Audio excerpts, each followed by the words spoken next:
What's going on? It's State Light Spotters back with another video. The reason why we didn't go chasing last video is because near the state line it just didn't get warm enough, and even still then nothing was really near Rockford, so we didn't go chasing. However, I do think there was high hopes for this setup that's going on tomorrow. First off, temperature is gonna ramp up quickly as in the afternoon. It's gonna ramp up from, jeez, I can't stop stuttering. It's gonna ramp up in the state line area from low 40s all the way up into the mid 60s. Also, I'd like to notice that the Lake Geneva area, it's going to be significantly cooler, all the way down to 55, which I think that's pretty neat. So here's the temperature. I'm going to show you guys the most unstable Cape. And now there's going to be late night to early morning convection. And as you can tell, it's spotty, so like there's obviously thunderstorms ongoing. Then it just becomes this broad area.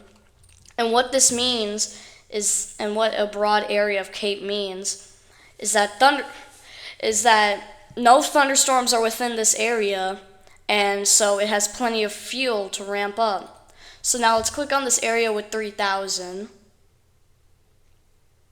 Wow. Why do you go all the way back there?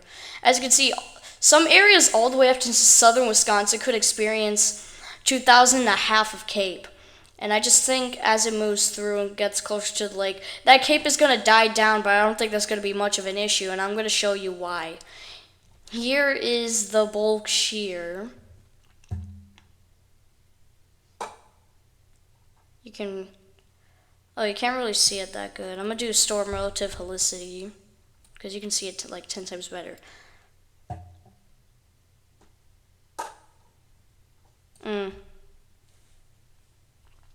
Here, instead, let me show you supercell composite.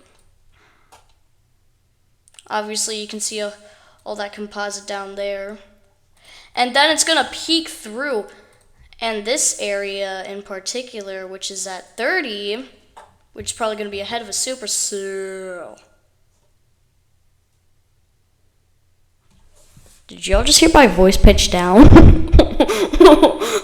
Look at the supercell. Look at the supercell parameter. Okay, this is no laughing matter. This is actually like very dangerous.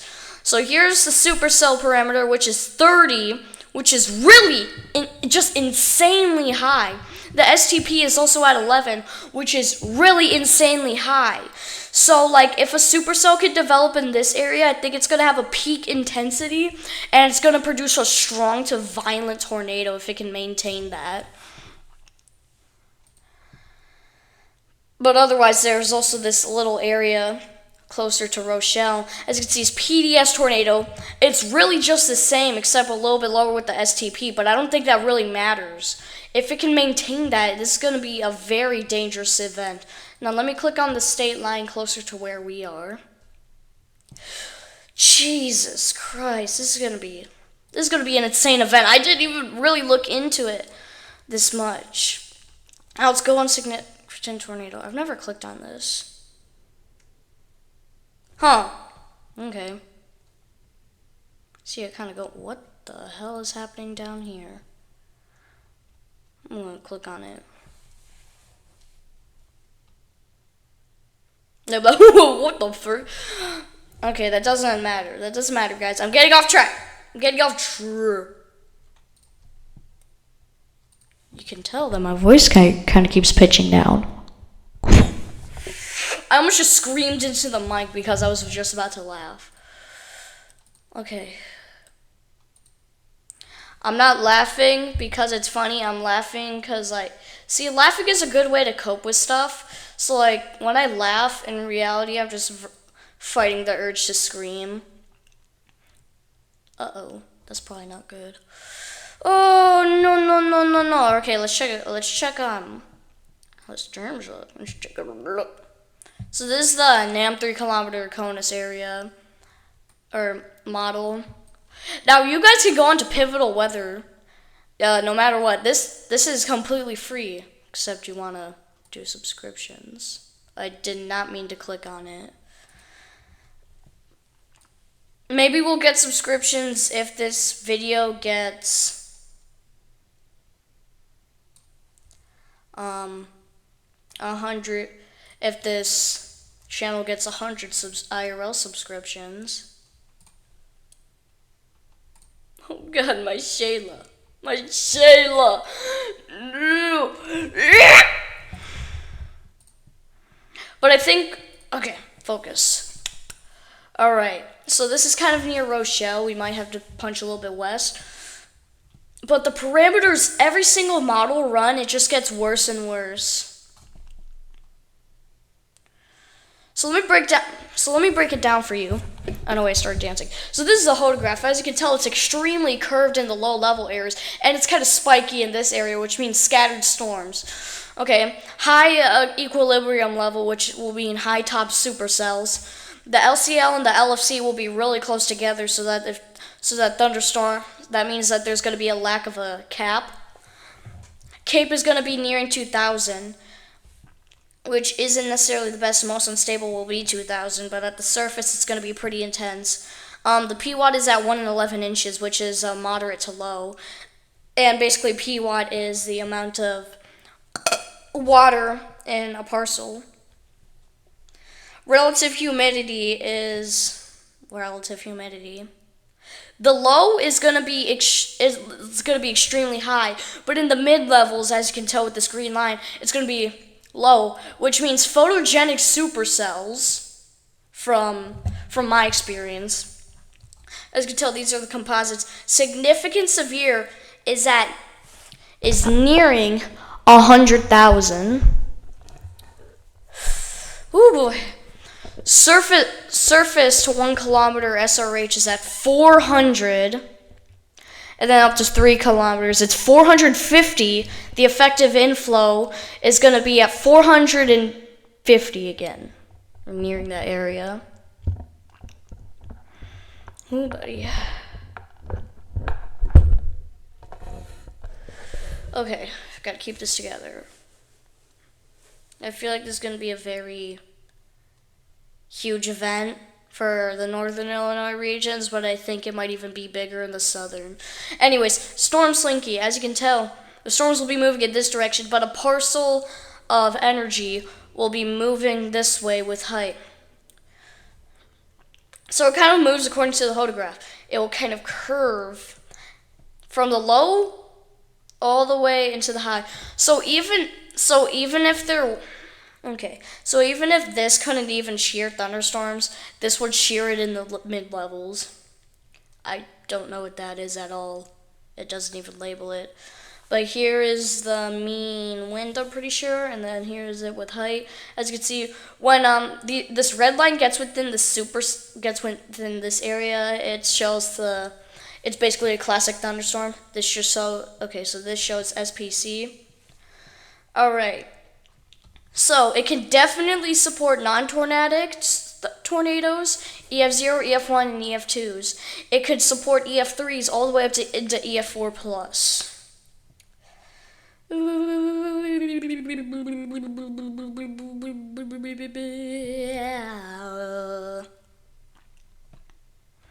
tried to explain this, and then possible hazard type is PDS tornado, which is just possible hazard type is the possible hazard type within the sounding. PDS stands for particularly dangerous situation, and then towards tornado. Duh. I definitely think we'll be chasing tomorrow. I'm not sure if I can set up a live stream with my GoPro because it's not hooked up to my computer. I mean, it is, but you know how it is. Anyways, storms are going to initiate within this region, and along the cold front, there might be a few stray supercells, which could produce tornadoes, marginal tornado. I feel like it's going to be a lot more than that. These storms are going to be traveling really fast, 60 miles per hour. But as they get to the Chicago region, you can see that they kind of slow down. So this is at 4 p.m. This is at 5, and this is at 6. As you can tell, it significantly slows down. Oh, wait, it only travels like 20 miles, maybe 30, I don't know. I'm not a geographist. Oh! I'm not sure if you guys just heard that, but I just let a fat one rip. But as you can tell, this is going to be a very dangerous situation. But I think a few supercells could develop on the cold front, and a few will definitely develop in front of it, as you can tell. But I want to see how it compares to the temperature. Oh yeah, it's all coming together now. Did I just quote that from a Pixar movie or a Disney movie? That's, but I think that's all I really want to show you guys. I want to show you surface-based cape. Even without the cape, as you can tell, some areas, it is. Look at that. Look at that photograph. And then look at the storms as it moves through. Look at this area. Anyways, I think that's going to wrap up today's emergency update. I'll see you guys tomorrow. And, yeah. Have a good one. Stay safe. Make sure you have multiple ways to get, I can't speak. Make sure you have multiple ways to get, warnings. And I'm gonna see how it is for this region, just in case people are seeing within this region. I want to see how storms will look. So I'll give you an hour-by-hour update.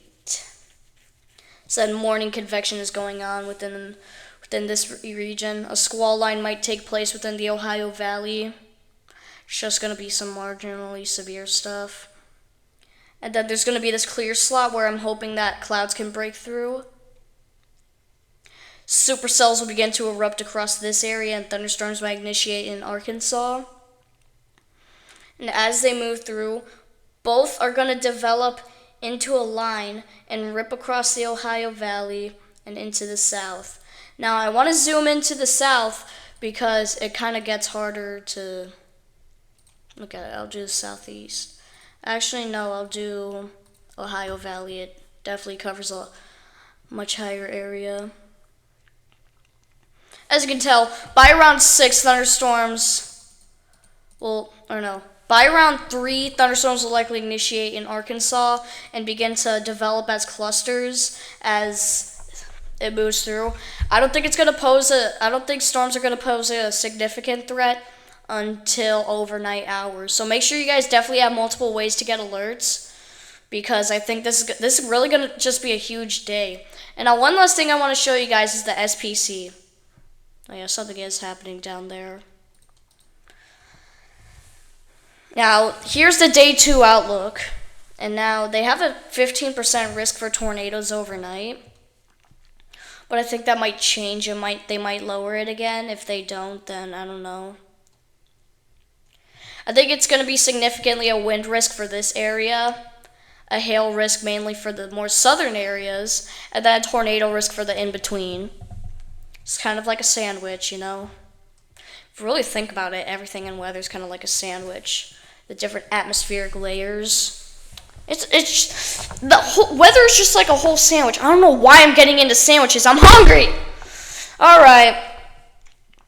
Well, that should do it. But one thing I want to let you guys know about is that there's probably going to introduce a 10% risk for this area, maybe even a 15% risk for this area, all the way into this area actually. But I'm not too sure. What do I know? I'm just a stupid little kid who doesn't know stuff. No, y'all should actually kind of trust me. I might get some forecasts wrong, but every meteorologist gets one forecast wrong, at least in their lifespan. But that's going to wrap up today's video. Hope you guys enjoyed this emergency update. See ya, and goodbye.